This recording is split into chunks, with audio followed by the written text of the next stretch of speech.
Country up there, where the grass is green and lush and stirrup high, and the water runs crystal clear and deep, you will tell us as we enter that arena, our entry fees are paid.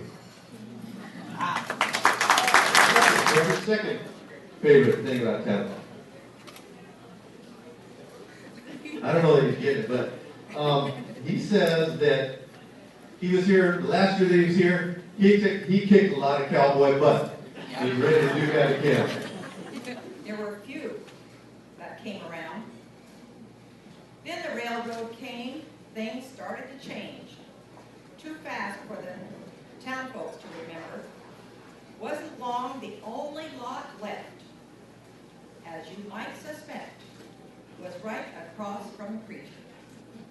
Cattle calls are coming, it's our favorite time of year. So saddle up your pin, horse and slapper on the rear.